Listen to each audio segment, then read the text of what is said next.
Bayangkan sejenak suasana pagi itu 28 Oktober 2025. Udara yang kita hirup terasa bebas. Informasi mengalir deras di ujung jari kita. Sekarang putar waktu kembali ke 17 Agustus 1945. Di sebuah rumah sederhana di Jalan Pegangsaan Timur, 56 Jakarta, beberapa kalimat sakral diucapkan. Proklamasi. Indonesia merdeka. Namun, apa arti kemerdekaan jika hanya segelintir orang yang mengetahuinya? Apa makna sebuah proklamasi jika gaungnya tak mampu menembus tembok-tembok pengawasan dan sensor? Disinilah denyut nadi pertama bangsa ini mulai berdetak kencang. Bukan melalui senjata, melainkan melalui tinta, Morse, gelombang radio. Ini adalah kisah tentang bagaimana berita menjadi napas pertama sebuah negara yang baru lahir. Di tengah ketegangan yang luar biasa, sekelompok anak muda, bukan politisi, bukan tentara, memikul tugas yang tak kalah heroik. Mereka adalah para jurnalis, para kuli tinta.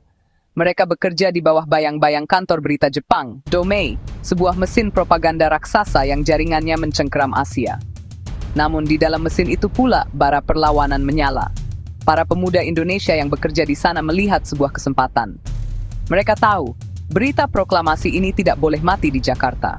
Ia harus hidup, menyebar ke seluruh penjuru Nusantara, melintas sampai ke telinga Dunis. Kantor berita Domei adalah pusat dari drama penyebaran berita proklamasi.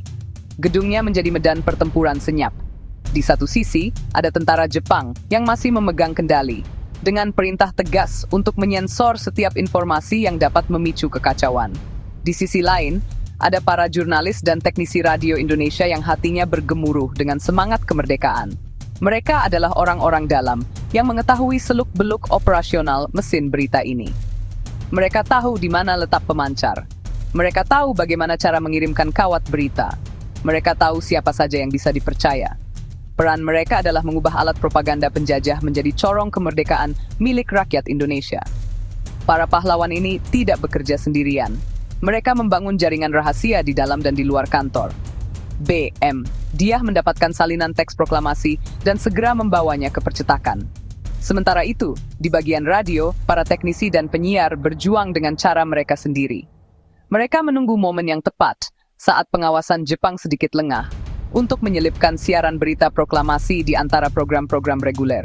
Ini adalah operasi intelijen warga sipil, didorong oleh satu tujuan mulia, agar dunia tahu Indonesia telah merdeka. Mereka mempertaruhkan segalanya, pekerjaan, kebebasan, bahkan nyawa mereka. Bayangkan betapa tegangnya situasi di ruang siaran radio Domei. Dengan penjaga Jepang yang berpatroli di koridor, Josephrono Di Poero berani membacakan teks proklamasi berulang kali dalam bahasa Indonesia dan Inggris. Ia tahu siarannya bisa dihentikan kapan saja. Ia tahu konsekuensinya bisa sangat fatal. Namun, dorongan untuk memastikan berita ini sampai ke dunia luar jauh lebih besar daripada rasa takutnya. Setiap kata dari mikrofon adalah tindakan pembangkangan. Gelombang radio mereka menjalar ke seluruh Nusantara dan diterima oleh stasiun-stasiun di Australia, India, Amerika. Keberanian para jurnalis saat itu harus dibayar dengan risiko yang sangat tinggi.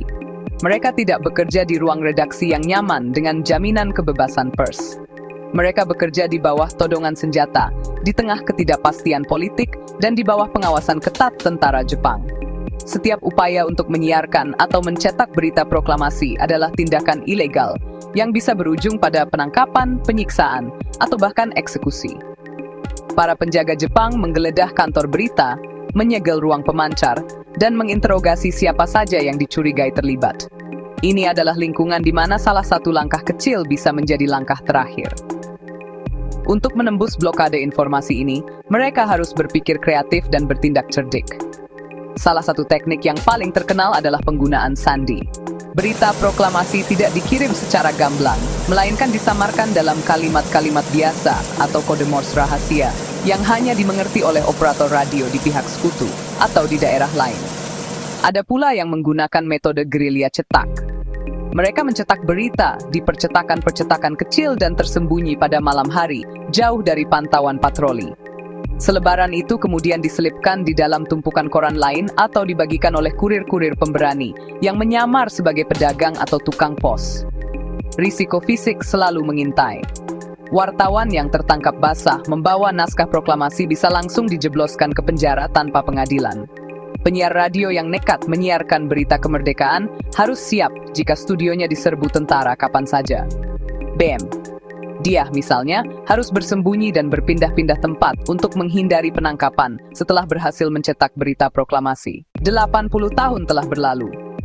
Kita kini hidup di era yang sama sekali berbeda. Informasi bukan lagi barang langka yang harus diselundupkan. Ia melimpah ruah, tumpah dari layar gawai kita setiap detik. Kebebasan pers dijamin oleh konstitusi dan undang-undang. Jurnalis tidak lagi bekerja di bawah ancaman bayonet tentara asing. Namun, apakah itu berarti perjuangan telah usai? Apakah kebebasan yang direbut dengan darah dan keringat itu kini aman selamanya? Jika kita perhatikan dengan saksama, gema-gema dari masa lalu itu mulai terdengar kembali, meskipun dalam bentuk yang lebih halus dan modern. Ancaman lama kini hadir dengan wajah baru. Pembatasan pers hari ini tidak lagi datang dalam bentuk sensor fisik yang kasar. Ia datang secara perlahan, seringkali terbungkus dalam justifikasi hukum atau tekanan ekonomi.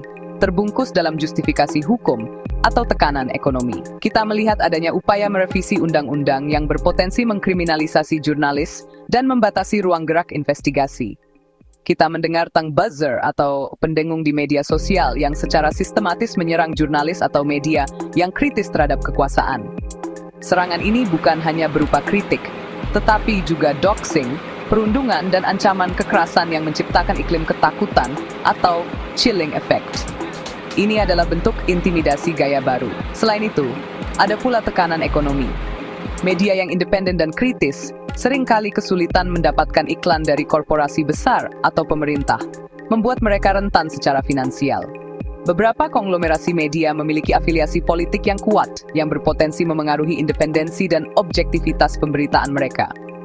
Berita menjadi komoditas yang bisa dikendalikan oleh pemilik modal. Dulu, mereka melawan kekuatan eksternal yang terlihat jelas.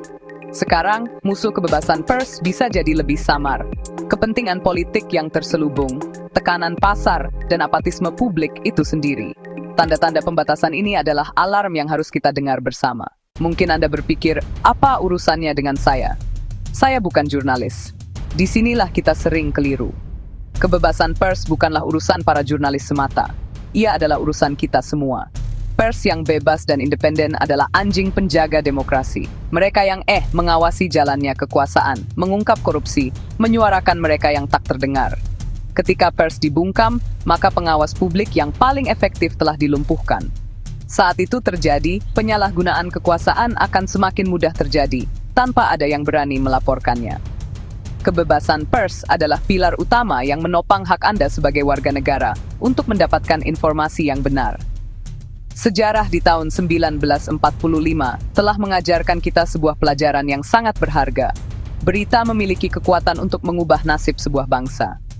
Jurnalis muda pada masa itu mempertaruhkan nyawa bukan untuk ketenaran pribadi, melainkan karena mereka paham bahwa kebenaran yang mereka sebarkan adalah fondasi bagi negara yang sedang mereka bangun. Kini, tantangan kita berbeda, namun esensinya tetap sama. Di tengah tsunami informasi dan disinformasi, peran generasi muda menjadi krusial. Anda, generasi yang lahir sebagai digital native, memiliki kekuatan yang luar biasa di genggaman tangan untuk menjadi bagian dari solusi. Maka, apa yang bisa kita lakukan? Mulailah dengan menjadi konsumen berita yang cerdas dan kritis. Jangan mudah menelan informasi mentah-mentah. Selalu periksa sumbernya. Bandingkan berita dari beberapa media yang berbeda. Belajarlah membedakan antara fakta, opini, dan hoaks. Dukunglah media-media yang Anda percaya memiliki integritas dan independensi. Berlangganan ke media investigatif. Berdonasi ke media investigatif. Gunakan media sosial Anda secara bijak untuk menyebarkan informasi yang terverifikasi, bukan untuk ikut-ikutan merundung jurnalis yang sedang menjalankan tugasnya.